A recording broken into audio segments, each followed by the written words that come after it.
Hello, friends. Welcome to episode 61 of the Alabama Liberal Podcast. Today we're going to be talking about different cycle, same Sanders, which is all about Bernie Sanders and how he's basically doing the same thing that he did in 2016. And I hope you're holding up well. I hope mentally that you're doing okay. Physically, you're doing even better. But it's very strange to see the coronavirus and how it's really affecting every state totally different. I mean, I doubt people in Montana or Idaho even really are doing anything differently than they normally would be. Montana, they're like, hey, you know what we got to do? We got to buy more guns. Well, what were you going to do if everything was fine? I was going to buy more guns. I was going to do that anyway. So, I mean, I don't know that a lot of states are really that affected by it. Probably some of my listeners are listening to me talk about the coronavirus, and they're probably like, well, you know, people are afraid. There's some panic. But definitely we're not being locked down. Definitely not everything shut down the way it is in California. My parents and relatives and some other people, my brother, they've all told me that basically the stores are somewhat empty depending on what time of day you go to Walmart and what you're looking for and what you're trying to find, but nothing like what I'm showing them here. I'm showing them pictures of Trader Joe's where the entire frozen food section is gone.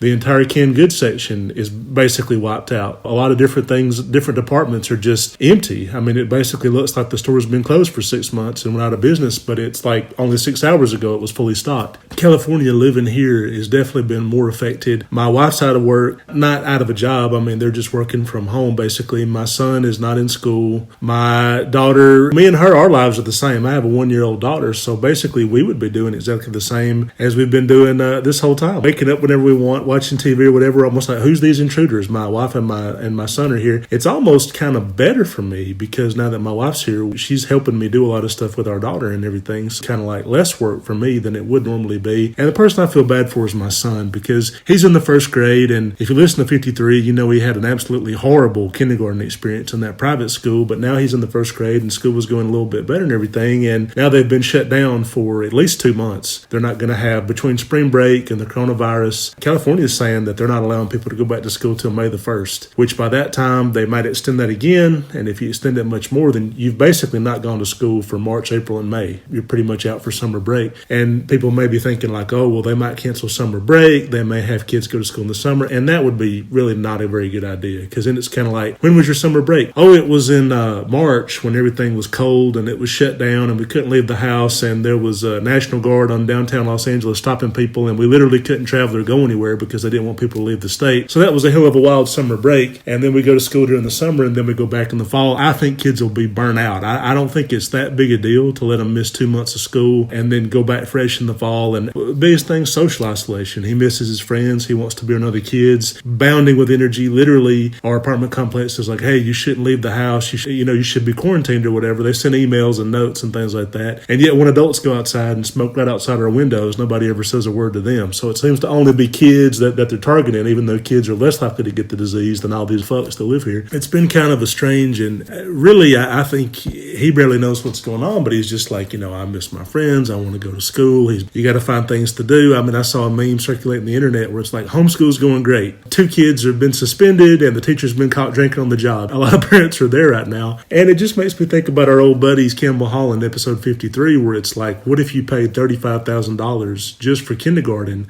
and then a third of the school year was canceled? They don't give you a refund. They're charging you from home, even though for 2 to 3 months the kids are learning there. They're like, oh, we're just emailing you the work. You just have to go over it with them. And it's like, but we feel completely ripped off having been charged all that money. I don't know if a lot of people are as affected by the coronavirus as we are. I think that probably when they hear me talk about you literally can't leave the apartment, or you're being told don't go out unless you're absolutely buying food and essentials. I don't know if it's that severe elsewhere. That may be kind of a strange thing to even hear people say that. I know Ron Paul and other people have spread this idea that it's a hoax, it's an authoritarian hoax, don't listen to them, don't follow them. Trump and the rest of the Republicans, they seem very, very eager to get back to a raging economy and people going out and spending money and everything else. And it's like, no, I think that's not going to happen for a little while. And when you have people that are working from day to day and only get paid if they show up to work, and then they miss 3 weeks of work, they don't have any money to go out and necessarily do anything fun. So I think we've absolutely started the recession, whether people want to admit that or not. As I've been saying for several weeks, it's really borderline irresponsible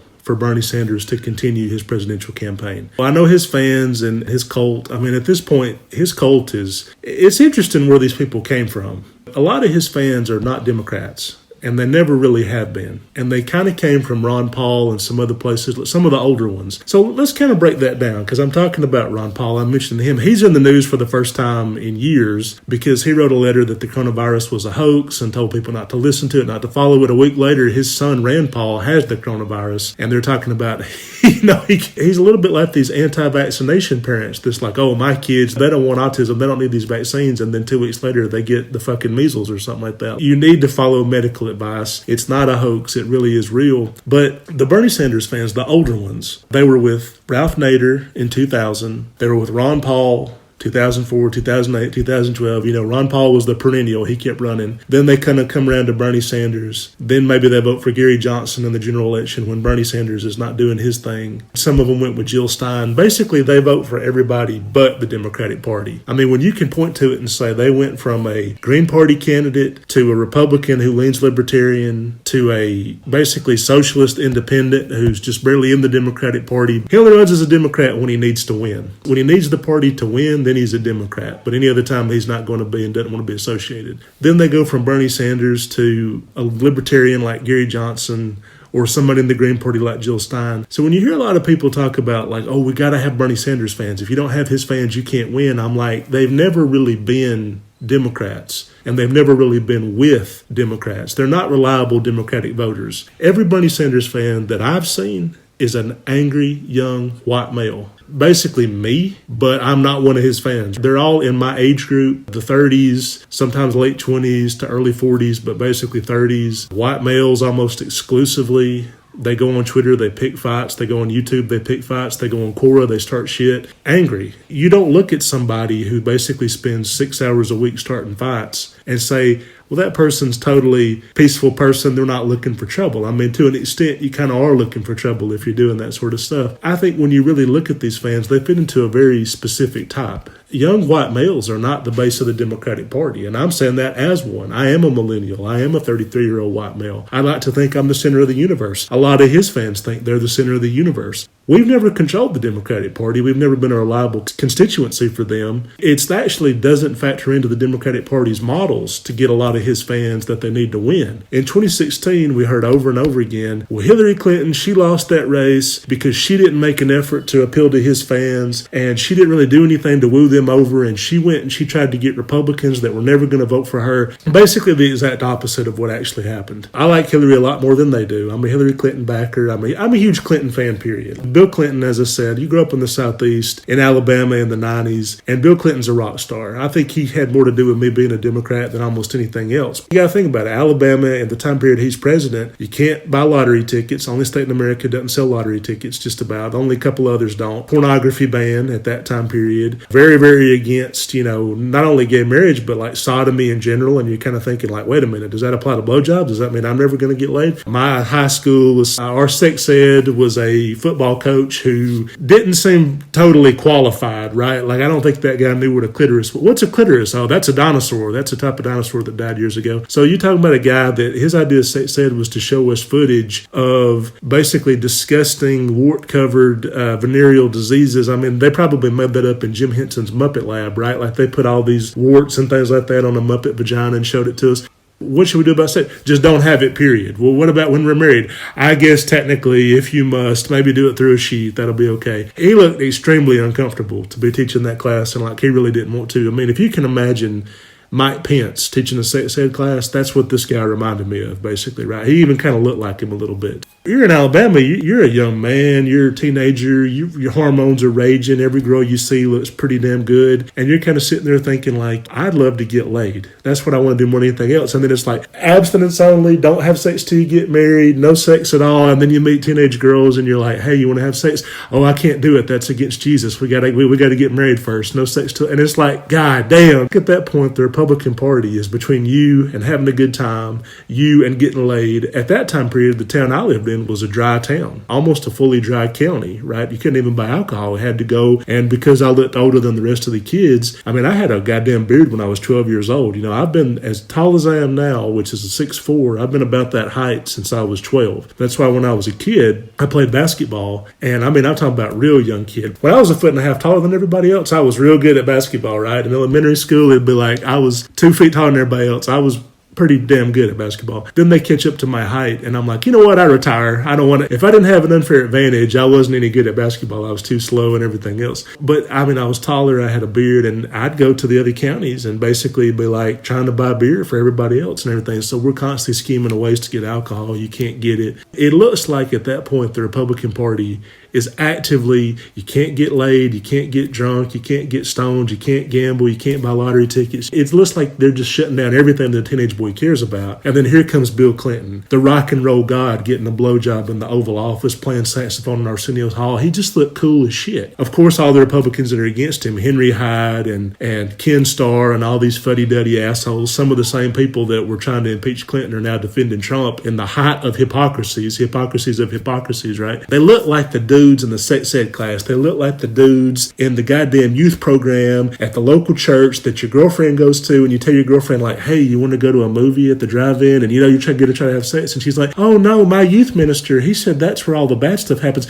Brody, he invited you to come to our youth group camp, and you're like, I hate that guy. That's who fucking Ken Starr reminds me of. That's what he looks like to me. That's who Mike Huckabee reminds me of too, by the way, Bill Clinton's successor in Arkansas. The Clintons, I've always had an affinity for them, and I've always thought Hillary was a lot cooler than people thought she was. I never thought she was this, uber bitch monster who's out to kill your good time, and I found people find her very grating, and I never felt that way. I thought she's really actually pretty cool. A lot of people who know her say she has a very dark sense of humor and is actually really funny. And Bernie Sanders fans hear that and they go, you got the dark part right. But actually, she ran her campaign kind of backwards in 2016, which was in the primary election. It was all about, I'm a pragmatic progressive. Bernie Sanders is too far left. He's too far liberal. And then after she beat him, she went left. That was almost sort of like running the campaign in reverse. Like in the primary, you may try to go left. In the primary, it was all about like almost trying to kill her enthusiasm to be like Bernie's a pie in the sky dreamer. And of course, the Democratic primary, that's going to attract more of that group than the general election is, certainly. And then the second she won the nomination, it was almost like trying to almost cater to Bernie's fans too much by trying to pivot left and go further left and try to say, oh, we're going to adopt some of his plans. We're going to adopt his platform. And of course, part of that is Bernie Sanders because she wants his endorsement and she wants him to go out and really beat the drum in the campaign. And this has never really been about ideology. This has never really been about some of the ideas that Bernie has. Look, it's about Bernie Sanders. Bernie Sanders didn't really care how far left she moved or how far left Joe Biden moves. He wants to be the nominee. He wants to be president. He wants that power. Like Hillary said in that documentary, Hillary on Hulu, Bernie Sanders didn't really have a job until he was 30-something years old. He starts to run for office and become a politician. She finds him to basically be a career politician. He becomes mayor of Burlington. He could have never really survived in the New York political scene. Bernie Sanders is from Brooklyn, but he could have never ever got as far as he has inside New York's power structure. So he has to go to Vermont. A little bit of a carpetbagger instinct, I'm going to say. In New York, if you can make it here, you can make it anywhere. A lot of people can't make it there, so they got to go elsewhere. He goes out to Vermont the same way that Kelly Loeffler and some others in the Chicago area, they have to come to Georgia. While he's there, he builds a power base, becomes mayor of Burlington. Then he's in the House of Representatives. Then he eventually becomes a senator. And so he's talking to Hillary about all these different things. And in her mind, he's never really done anything. Like in her mind, it's been like a tiny ass state in the middle of nowhere where you can be lefter than left, where the main export is like Ben and Jerry's ice cream and heroin addicts, where it's almost like you don't even have to be a part of America hardly. And in her mind, he's running on a campaign. It can't beat Trump. It can't win over Republicans. It can't win moderates. It could temporarily hurt her inside the Democratic Party for the Democratic nomination when you have less than 20% of eligible voters voting. And it might be able to capture the hearts and minds of a lot of liberals that she needs to show up in the general to vote and to turn out enthusiasm. But in her mind, it's like this guy's running a unicorn campaign. Like he's promising unicorns and manticores and fairy tales and wishes and tooth fairies. And it really doesn't matter that he can't deliver any of this stuff. It really doesn't matter that none of these ideas are his ideas. People have been talking about Bernie Sanders like he's this genius. And a lot of his ideas, John Edwards was talking about this shit. Now, people don't even remember who John Edwards is, but he was the guy that after John Kerry, he came in second for the Democratic nomination in 2004. He was then chosen as Kerry's vice president. Then he ran in 2008. He came in third because that was going to be Hillary and Barack's year. So he got out pretty early. After that, he had a sex scandal that pretty much wrecked his career. No, I'm not going to say pretty much wrecked his career, did wreck his career. And he had already given up his Senate seat in North Carolina. I mean, he was the future of the Democratic Party. And we let him go the way of Eliot Spitzer and Anthony Weiner. Although to me, Edwards didn't do anywhere near what they did. Anthony Weiner, I've defended him before and everything, but eventually he broke the law with some child pornography laws and some unsavory things he was doing with minors on the internet. So I actually broke the law. Eliot Spitzer, in my opinion, prostitution should be legal. I think it's ridiculous that it's not legal. It's the same as marijuana and that it's a harmless vice and it's ridiculous. But you could say he broke the law. I mean, but technically a prostitution is illegal. What John Edwards did, which was have an affair with a campaign staffer and then eventually have a kid with a campaign staffer, I mean, that's just an affair. That's Newt Gingrich. That's Mark Sanford. That's Donald Trump. I mean, there's really no difference between what he's done and half the Republicans in Washington have done. Probably more than half the Republicans. I'm going to say fucking all of them just about, except for the ones who are gay, right? So, I mean, except for Lindsey Graham, I mean, who's a confirmed bachelor, I'm going to say just about all of them have done this. And yet, because he's a Democrat, he's run out on a rail. He disappears from politics. He's over. He's finished. And now I think he's gone back to being a trial lawyer in North Carolina. But have you seen John Edwards in 10 years? I haven't. He does no interviews, no media. He's disappeared. He's been airbrushed out of the party. Nobody even mentions his name. But when you go back and look at his presidential campaign, he's talking about free housing, 1 million housing subsidies. He's talking about free college. He's talking about universal college. Not just talking about it like Bernie Sanders. He tried to institute a pilot program with some Chapel Hill and some other North Carolina colleges or whatever to get that off the ground, and he couldn't do it. They couldn't make it work. But he was trying. He was actively doing this shit, unlike Bernie, who just talks and talks and talks. He's been saying the same shit for 60 years. I think that Bernie Sanders' ideas, a lot of them are stolen outright from Howard Dean and some of the other people that were running back in 2004. Nothing that unique. And some of the other ideas, obviously Ralph Nader, it's just a hodgepodge of other people's shit. He's never come up with an idea. John Edwards back in 2004 said, I'm running a carbon neutral presidential campaign. Now, back then, people were like, what the fuck's carbon neutral? Back then, people were like, what the fuck is vegan? You know what I mean? Like, you're talking about a dude who was a senator from North Carolina with a thick Southern accent, boyish good looks, Bill Clinton 2.0. He's talking about a carbon neutral presidential campaign, meaning that he's talking about climate crisis. He's talking about global warming. He's talking about the environment. He's talking about free housing, free health care, universal college. He's run Bernie Sanders' campaign. But because of who he is, he could have maybe done it because he's good looking. He's a young guy. He's a Southern Democrat. He can appeal to rural voters, older voters. Everything he's saying doesn't seem so radical. He's not out there praising Russia and China and Stalin and Cuba and Bernie Sanders. It's not really about the ideology. Not really. And that's not what's really holding him back. This idea that like the Democratic Party is so sellout and so Washington and so inside, and the establishment, they're just these Wall Street sellouts. And I could see where you might think that about, let's say, Rahm Emanuel and possibly Andrew Cuomo a little bit. But the majority of the Democratic Party, I think, are open to good, solid ideas for the working class. I truly do believe that. But the problem with Bernie Sanders, he frames everything as, if you're not with me, you're basically a neocon. You're a dino. And you say, I mean, Barney Frank passed the fucking Dodd-Frank Act. Barney Frank would be a damn good Treasury Secretary, in my opinion, but it's because he's a wonk. He knows what he's doing. He's got the knowledge. He knows what to do. But the Bernie Sanders people, they really don't. It's almost like they're just talking. And it's almost like a collegiate level class. It's like an intellectual exercise. And that's why you get so many Bernie Sanders fans being like, we got to move the Overton window this. You're a neoliberal. You're a classical liberal. I haven't heard those terms since I left college, right? Like that's a political science class. We're talking about like, how do you actually get shit done? I don't personally really fit into labels, but it's almost to the point where like, if you're not with him, you're neoliberal and classical liberal. Those are terms I hear Steve Bannon use all the time when he's been interviewed. Like, I mean, really, I don't hear a lot of actual liberals talk that way. The fourth turning and all this bullshit. This is an overly intellectual exercise for saying we have a aspiring tyrant like Trump, who's also an incompetent, narcissistic moron, as we're seeing with the coronavirus handling, doesn't know how to handle a crisis, doesn't know what to do. A little bit like the worst of both worlds. I mean, when you see Trump give these press conferences, it's almost like I think no leader would be better than having him as a leader. It'd basically be the same thing, except you wouldn't have to turn on the TV and see the president be like, you're a terrible reporter, or,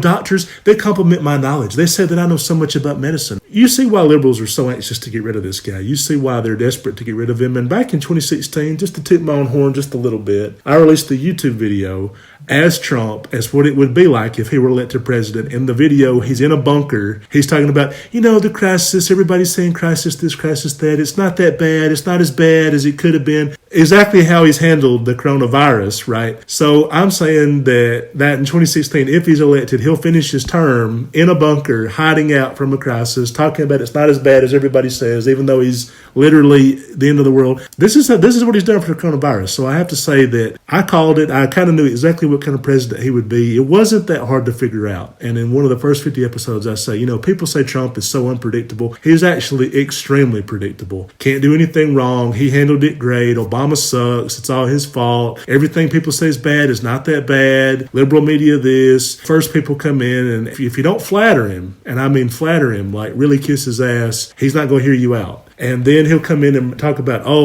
this person's doing a great job and they're doing great. And then later on, that person will mildly criticize him. And then 2 weeks later, they're out of a job and they're the worst thing he's ever done. I guarantee you, this Dr. Fauci, because Dr. Fauci is not drinking the Kool-Aid. He's not going to take a cyanide capsule for this fucker Trump. He will go out there and say what he feels eventually. He's not loyal enough. So I guarantee you within a month, Trump will be like, that Dr. Fauci boy was a con man. He was a snake oil salesman. I should have never trusted that guy. A lot of people seem to think he's going to do that to Mike Pence. They think he's let Mike Pence manage this crisis, which the funny thing about it, everybody's being like, can you believe that he chose Mike Pence, a man who doesn't believe in science and doesn't believe in evolution, and he didn't really know how AIDS was transmitted, and he didn't handle AIDS very well as Indiana. He chose this guy to manage the crisis of the coronavirus, and that is bad. That is scary. I'm not going to lie. Like, that definitely shouldn't have happened. But I'm surprised he didn't give it to Jared. You know what I mean? Like, Trump only seems to know 5 people. He talks about he's got the best people. Unless it's Jared or Ivanka or Don Jr. or Mike Pence. I mean, so I guess out of those 4, he technically gave it to the right guy, the dude with some government experience. But a lot of people seem to think that he gave it to Pence because he knew it would fuck up or it would backfire, and he's going to hang that around his neck and be like, Mike can't continue. We got to get Nikki Haley in here. And he may very well do that, but I don't think it's going to make a difference. I mean, Nikki Haley, I don't know who told him that she's so popular with women voters across the country. It's typical Trump, right? This is exactly how he thinks, to basically be like, well, I'm doing bad with women, so let me bring in a woman to show people how good I am with women. Like, he's still at the top of the ticket. He's still the problem. And he's shuffling all these people around him. It's shuffling deck chairs on the Titanic, and he's the fucking Titanic. He can bring in Steve Bannon and fire Steve Bannon and bring in 3 different chief of staffs in 3 years. He can replace Pence with Haley. He's shuffled so many people in the cabinet. The only people still there are Ben Carson and Betsy DeVos and Mitch McConnell's wife still there, which is really saying something, right? Like, even Rick Perry's like, I can't be associated with this anymore. I got to find somewhere else to work. I mean, when Rick Perry's leaving you, that's pretty damn bad. So, I mean, honestly, you can change the people around him all you want to. He is the problem, and he is the one running for president, and he's what's toxic, and he's what's going to infect everybody else around him. I can't think of a lot of women that would sit there and be like, I find Trump to be a sexist, misogynistic pig who doesn't respect us and hasn't shown us really any credibility on any issues that we care about, and his wife seems like a middle-order bride. But you know what? A female vice president, I'm on board now. I just don't think that's going to make a big difference.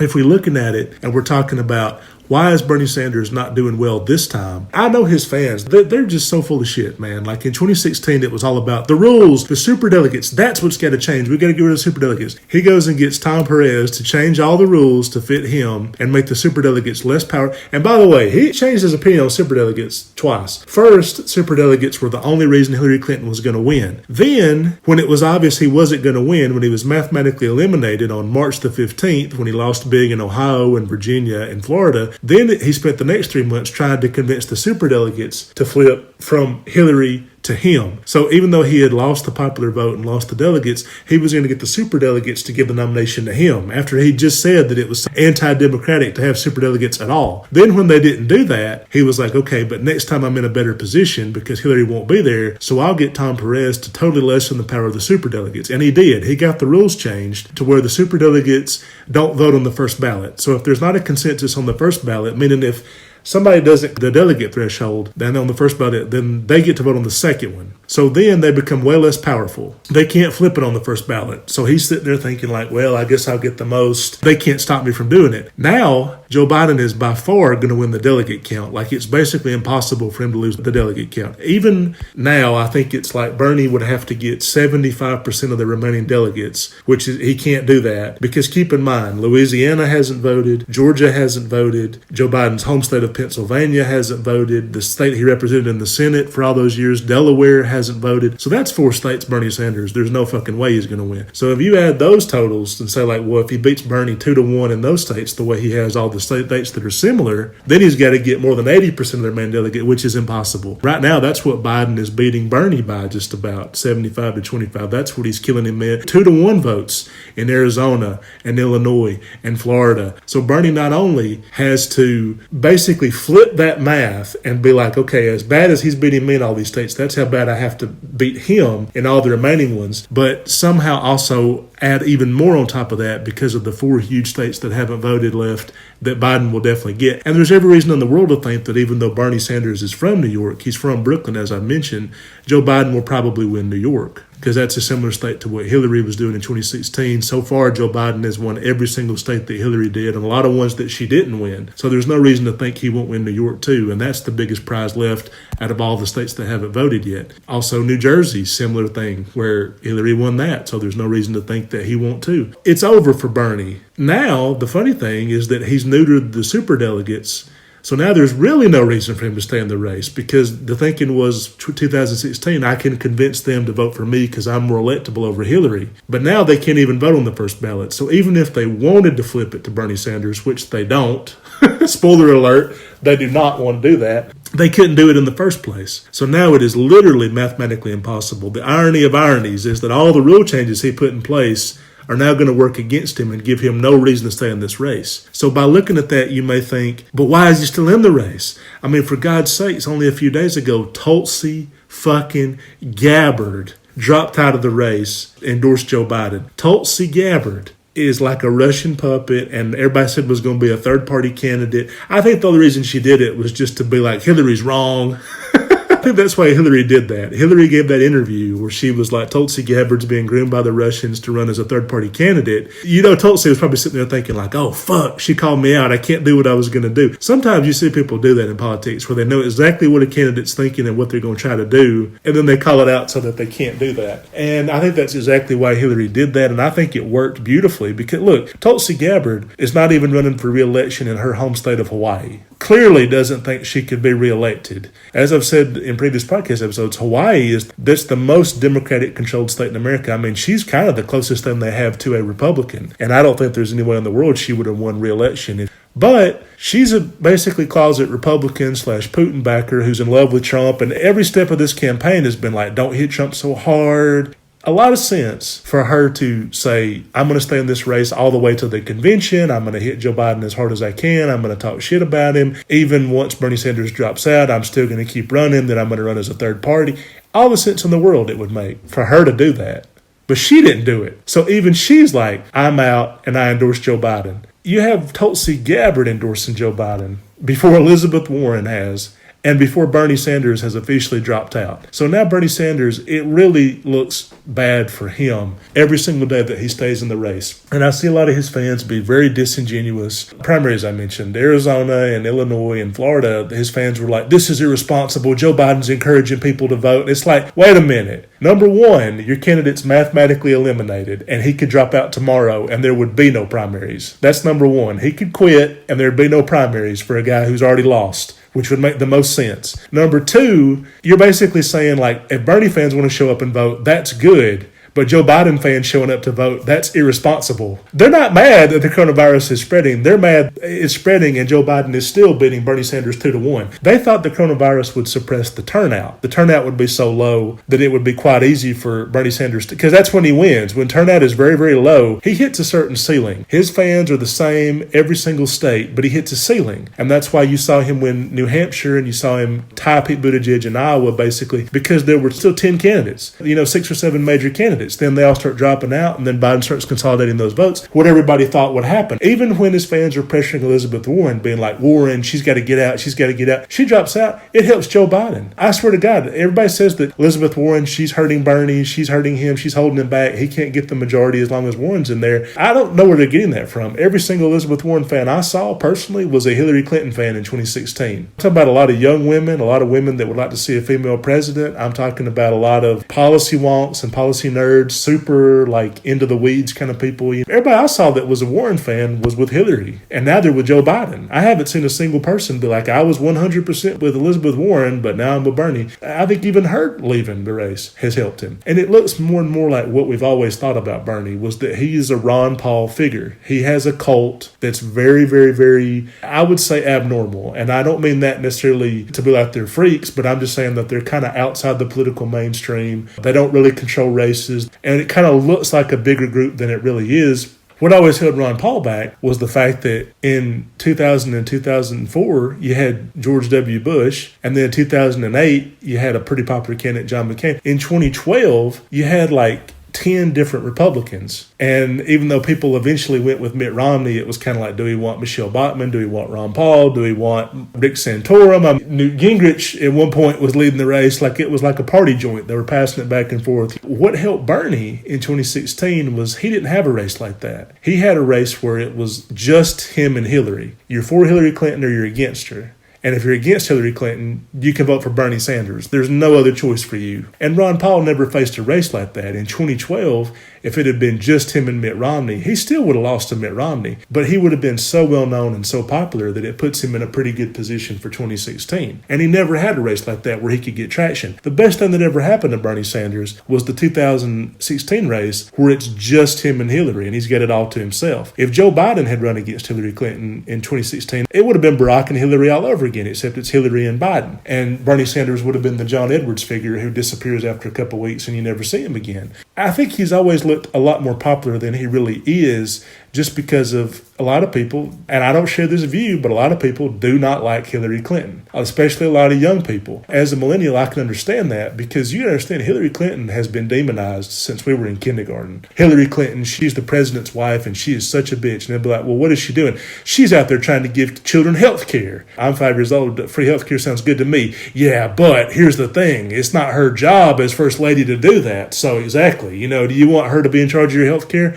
Well, it sounds better than what we have, which is sky-high health care. You just don't understand. From the minute we've been in grade school, it's been like Hillary Clinton's killed people. She's behind all this evil. The Clinton Global Initiative is a fantastic charity. The Republicans found a way to make it look dirty. Trump's charity is fairy dust. I mean, it wouldn't surprise me if they were selling asbestos cigarettes or something like that, something totally toxic. His charity's a money laundering scheme. I mean, he doesn't pay out the money that he raises. It goes to him and his kids. But somehow Trump, who had to shut down his charity at risk of federal indictment, is able to paint Clinton Global Initiative in a negative light, which is absolutely absurd. But if you're a millennial and you grow up in that environment, every evil thing that Hillary Clinton has ever done, well, then it kind of gives you a negative view of that. And then when she's in 2016 running and you think like, wait a minute, isn't this the woman that Barack Obama beat? And we were all against her back then because Obama was so popular, and now she's running, and here comes this guy, Bernie Sanders, and he wants to wipe out student debt and make college free and healthcare costs free. And, all that sounds pretty good. So I think that's part of the reason he's always been a lot more popular with millennials. And then now you get to a race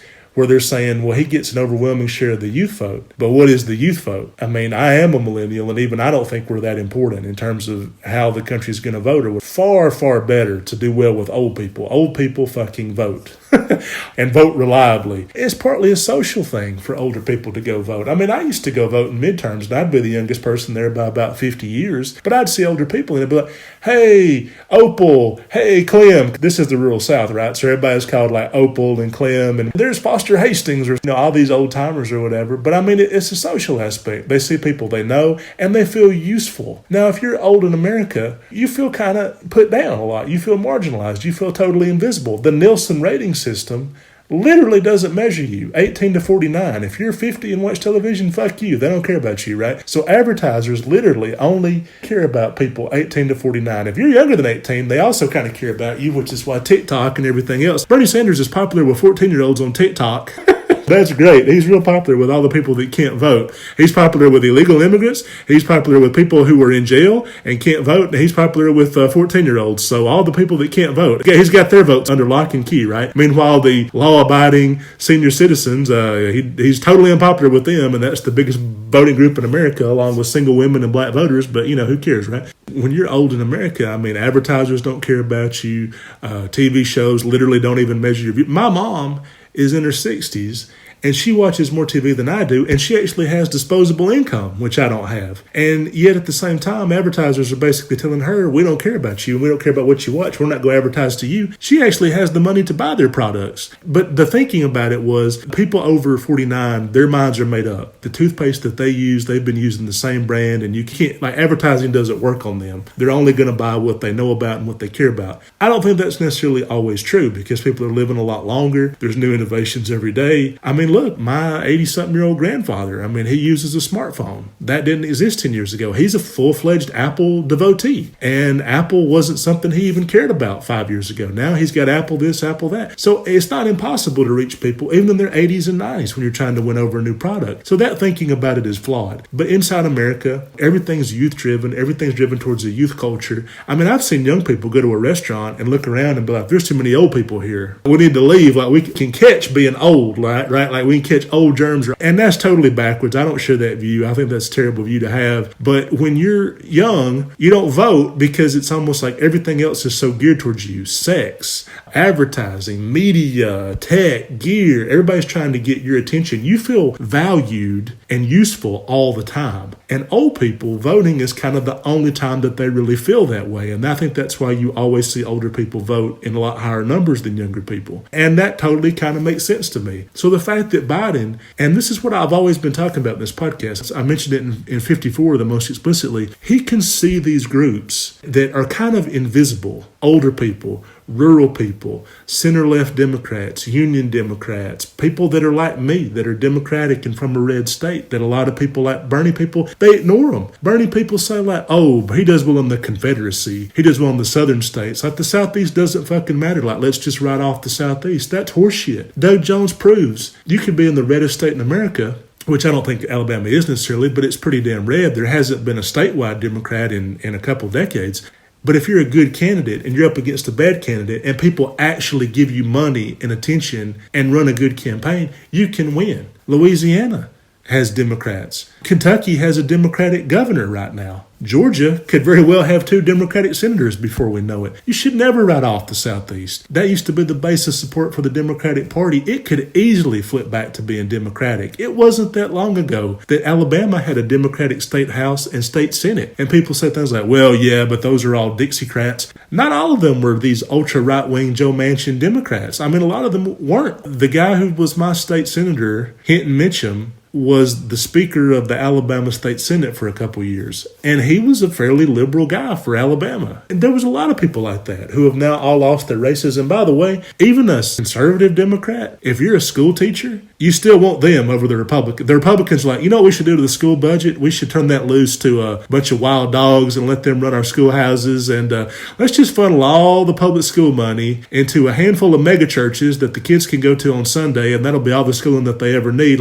Even a conservative Democrat is going to be far better for you as a person with a pension or a school teacher or somebody in a union or somebody who wants health insurance. It makes a difference. It really does make a difference. I'm sure even Joe Manchin, despite our many differences on the environment, is better than whoever the Republican in West Virginia they could put up. I'd still rather have him there than a Republican in West Virginia. Even the most conservative Democrat is going to vote the right way, at least on some certain things like unions and middle class. And even a lot of Alabama people, they're really just socially conservative. But economically, they're quite liberal because a lot of them need government help all the time. They can't support themselves, right? When you have somebody like Bernie, this really should be his base. If you really think about it, it's funny to me that he writes off the Southeast because the Southeast is very communitarian. We hear all the time about libertarian, which is socially liberal and economically conservative. Communitarian's the reverse of that. They're a little bit more socially conservative, which I kind of feel Bernie is. They're hitting him over and over again about his past votes on guns, some of the votes he's put out on immigration. He hasn't been totally out front on a lot of social issues. And yet at the same time, his economic economics he's a socialist, like he's to the left of almost anybody else. I mean, James Carville calls him a communist. So communitarians should be kind of the base of his support, which is a lot of people that maybe are not the most socially progressive, but they want a lot of free stuff from the government. I do think that's a lot of his fans. And yet he kind of snubs the Southeast and doesn't think it's worthwhile to campaign there, didn't put in a lot of effort. And the places that he's heavily targeting, places like California and New York and a lot of the big liberal cities or whatever, they're kind of more like yuppies.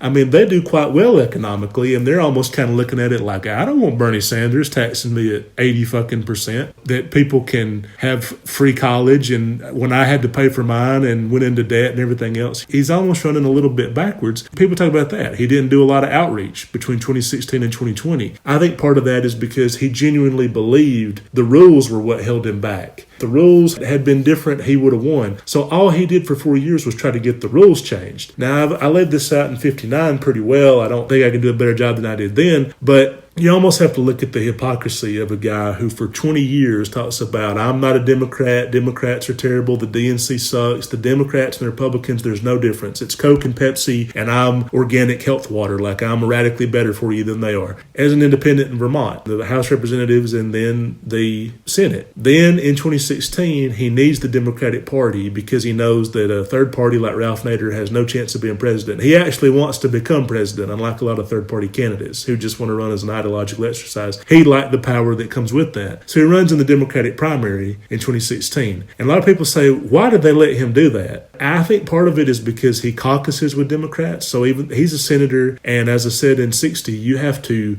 him and Angus King both, even though they're independents, they caucus with Democrats. So I think they wanted to keep that. I don't think they wanted to tick him off. I think that it was always, he caucuses with us. So, I mean, it's kind of a gray area. But at least if we get him here and he's running, we can get him to agree not to run as a third party. At least he won't pull a Ralph Nader and totally fuck up our chances. Not realizing that he kind of led an insurgency that fucked up Hillary's chances anyway. But in 2016, he runs as a Democrat, loses. Then he gets Tom Perez to pass a lot of rules changes, and Tom Perez does it because he's afraid of Bernie Sanders and his Twitter mob. He doesn't want to wind up like Debbie Wasserman Schultz and be the villain of the DNC, the villainous evil layer with their cloaks. He doesn't realize Bernie people are going to do that anyway. Twitter, every fucking day, they're trashing him. He's trending. They're just slamming the shit out of this guy. Tom Perez is a regular dude. I mean, he's not like an evil guy with 100 henchmen in a cave somewhere, like not scheming anything. I wish he'd scheme a little bit more than he currently does. But he's not Rahm Emanuel. Like, he's not a Machiavellian Democrat. And they treat him like he is, because anybody who doesn't bend over backwards and say, Bernie Sanders is my Lord and Savior, he's the future of the Democratic Party. That's right. A 79-year-old man who can have a heart attack and die at any minute is the future of a party he's never belonged to. If you don't get somebody to say that, you're just a corporate sellout, evil person, and you kill puppies in your spare time, and we're going to trash you on Twitter every fucking day for 6 months straight. So he's so afraid of Bernie Sanders' mob, he gives Bernie everything he asked for, just about. Then in 2018, Bernie Sanders, you would think, well, 2016 he was a Democrat running for president, he'll run as a no, he runs as an independent. He's an independent when he doesn't have to be a Democrat. Then in 2020 he turns right around and runs as a Democratic candidate again for president. What sense does this make? 2016 you're Democratic, 2018 you're independent, 2020 you're Democratic. Now I know his fans say that doesn't matter, that doesn't matter. It does matter, because his whole thing is he's got the most progressive agenda that's ever been.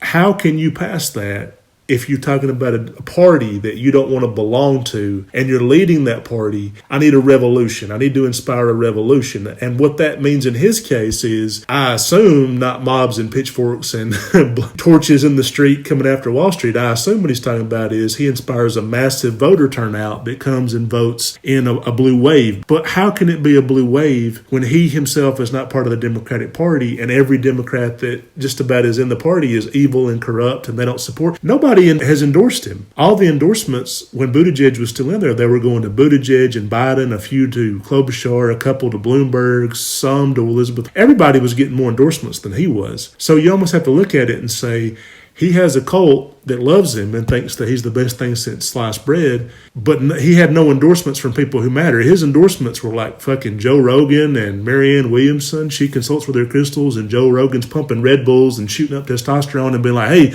I just bow hunted a deer and the blood spilled out. It said that Bernie Sanders was the best president, so that's who I'm voting for. You know, ultra macho dudes like Rogan and flakes like Marianne Williamson. I mean, the most legitimate that he had was 3/4 of the squad, not really mainstream at all, and Bill de Blasio for some fucking crazy-ass reason. And de Blasio, as if he doesn't have enough problems, his approval rating in New York is tanked. He's not doing so hot in his own state, but he's a total Bernie bro. Total miscalculation on de Blasio's part. Not only a couple weeks after he endorses him, Bernie starts tanking.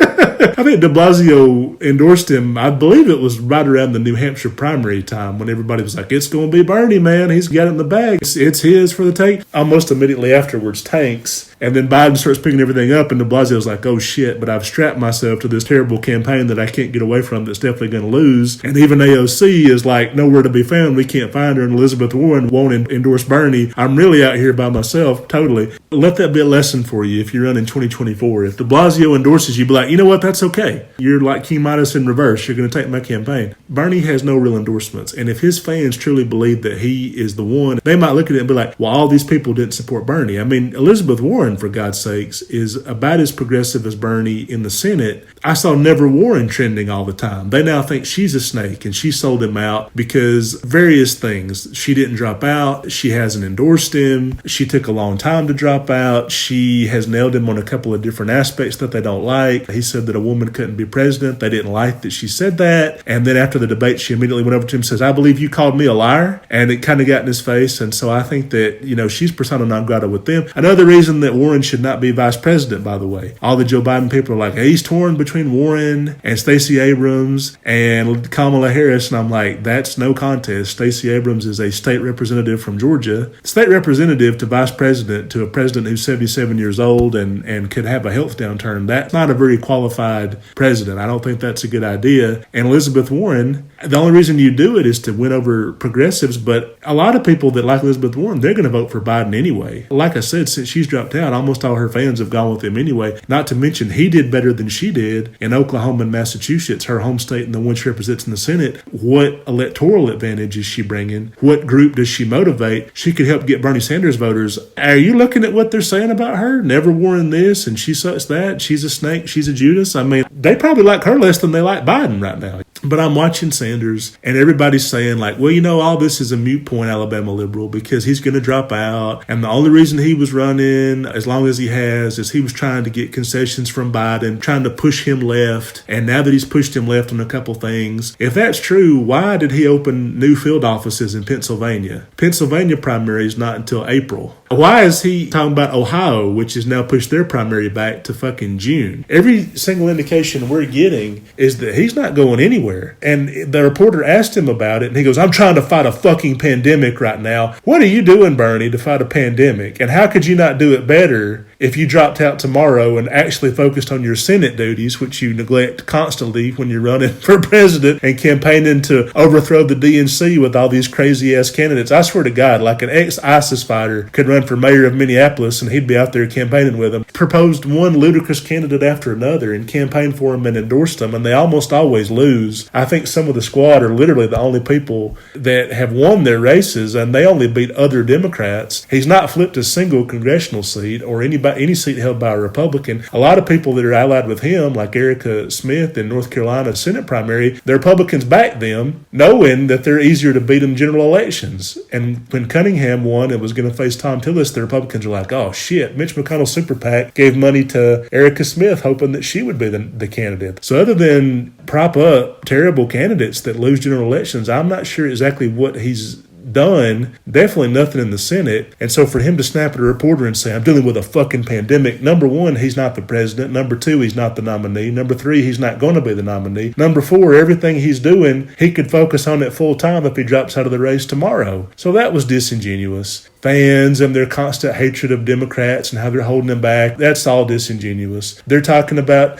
Joe Biden's being reckless, encouraging people to vote in a primary, that their candidate is continuing by refusing to drop out. He could drop out tomorrow. The coronavirus threat through primaries would be over since there are no other candidates because even Tulsi Gabbard's dropped out. That's all disingenuous. Pushing some of the states, like Ohio has a Republican governor, Mike DeWine, who's a real shithead. I don't know if you guys know much about this guy, but if there's a way to cheat, he's going to. And he pushed Ohio's Democratic primary back the 11th hour. I mean, the day before he went to the state Supreme Court, they turned him down and he issued an executive order saying, well, the primary is closed. The physical location positions, you can't get into them, so don't even bother showing up. So now they've been forced to push their primary back a couple months. All that does is drag out the Democratic primary. All it does is continue this, and Democrats have to spend more money and waste more money on ads and field offices and things like that. And Joe Biden, he needs a break between now and facing Trump. He kind of needs to disappear because people can get sick of you. If you keep this primary going, which is exactly what Bernie did. This is exactly what he did to Hillary Clinton. And I'm sorry, but I'm totally disgusted with this selfish old bastard being like, I'm so important and my ideas, which are not my ideas, everybody from Karl Marx to John Edwards is who I borrowed them from. They're not his ideas, but he's stolen these ideas. He's packaged them as his. He just wants the power. It's all about the influence. It's all about he's somebody who didn't do very well in school, and he's admitted that. School wasn't really for him. He thought it had a lot of boring stuff. It was irrelevant. He wanted the power. He wanted to be the guy out there with the microphone telling people what to do, telling people what to think. In an alternate universe, I could be Bernie Sanders. So he's out there doing all this stuff, and I recognize that as somebody this is the first time, and of course it's had to wait till he was in his 70s to happen, but it's the first time that a massive movement is listening to him, paying him attention, listening to every word he says. It's all irrelevant now. The coronavirus is making it less relevant every single day. They ask him questions about the pandemic, and he's like, this is why Wall Street needs to help the middle class. And I mean, he's been saying this shit since he was a teenager. He's had the same ideas in his head for 70 years. And a broken clock is going to be right eventually. And of course we have recessions, we have downturns. He's the same as Ron Paul with his fucking buy gold Federal Reserves out to get you. They're different on some stuff, but a lot of the central core message of the system is rigged in favor of powerful people that don't like us, and if they don't like us, then they're against you, and we're the only people who can speak for you. And you see this from Ralph Nader to Ron Paul to Bernie Sanders. It's selfish old men. It's men who wait till the twilight of their lives to really get the spotlight, and then they can't give it up because it is addictive. And it's a little bit what I'm saying, where older people go vote because they feel useful, they feel wanted. That's Bernie Sanders, man. He's Grandpa Simpson in The Simpsons, Homer Simpson's dad. And finally they come to the nursing home and see him and pay attention to him, and he'll say anything at that point to keep him there because it's almost like, please don't leave. When that spotlight leaves, it is so cold, and all I have left is my mortality. And he just had a heart attack, and he's probably feeling that even more than he would. You see him at the debates, he's red-faced, he's sweating buckets. But his fans are completely disingenuous. They talk about Joe Biden's mental decline, and it's like Sanders could literally die. This race could not only kill people that he exposes the coronavirus to by keeping the primary going, it could kill him. He is the most vulnerable demographic in terms of he just had open heart surgery, and he's 79 years old, and he's shaking hands, and he's all over the country. He's exhausted. But he would rather die than give up. And for what? To push Joe Biden a little bit further left than he was going to be anyway. You hear his fans say, well, you should thank us because you want Kamala Harris to be VP. And during the last debate, Joe Biden said he was going to pick a woman. And he would have done that without Bernie Sanders. You're drinking your own Kool-Aid. The Halley's Comet is streaking through the sky, and you people are Heaven's Gate, and you've all bought your Nikes and your white robes. Joe Biden was already saying that shit. They asked him who would be a good VP, and he said Stacey Abrams, the two senators from New Hampshire, Sally Yates. He's only ever talked about female VPs for months. Even when Kamala Harris dropped out, he mentioned her name as a VP. I mean, this is months ago. This is 6 months ago. He's been talking about female VPs. There was never a question he was going to pick a female VP. And so this idea that because Bernie Sanders has stayed in the race a month after he lost, possibly 3 months after he lost, has pushed him to the left to pick a female vice president, when Bernie Sanders is also a man who doesn't poll that well with women and has not agreed to pick a female vice president. So it's almost like whose votes is Biden even really getting at that point? Because Sanders won't commit to a female VP.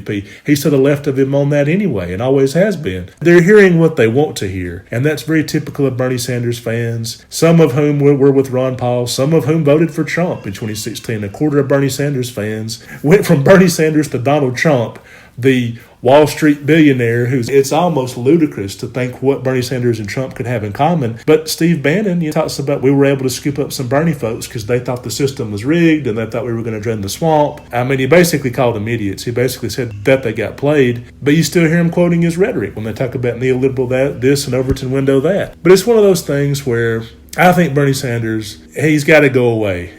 And I mean, by hook or by crook, I don't know if they can cut off the mic. I don't know if they can cancel further debates. Tom Perez needs to say, this primary, we got to wrap this up, because every single week this goes on, all it does is help Trump and help his reelection chances. And it keeps fueling the narrative, as it did in 2016, that he's being screwed, he's being cheated, and his bitterness and his sense of entitlement. He's entitled to lead a party's nomination that he's never been a part of. He's entitled to be the head of the Democratic Party, even though he doesn't like the Democratic Party. And they're not good enough for him, don't you see? But once he's the presidential candidate, he can make it good enough for them by sweeping away all the bad Democrats and voting a mass wave of Democrats in. How are you going to do that, Bernie? A massive voter turnout, a revolution you've never seen. But in the primary, Joe Biden's getting 3 times the votes you're getting, and actually he's winning all these different states that Hillary lost, and you're actually doing worse with voters than you did 4 years ago. So how does that make any sense? Just shut up. Don't ask me any questions. Fuck off. It's all bullshit. It's all smoke and mirrors, and if you believe it at this point, you're as gullible as a Trump fan, basically. But that's not going to stop his fans. Tomorrow on Twitter, there will be Nancy Pelosi resign, Chuck Schumer resign, Tom Perez is the devil, corporate Joe Biden. It's all bullshit. And it's all got to stop. And probably Russian bots are stirring up quite a few of these hashtags, creating them for the Bernie people who run with them. Russia's probably sitting back thinking, can you believe how useful this Bernie Sanders guy who honeymooned in Moscow all these years ago? We never thought, we knew he was a useful idiot, but can you believe how useful he's been to us all these time?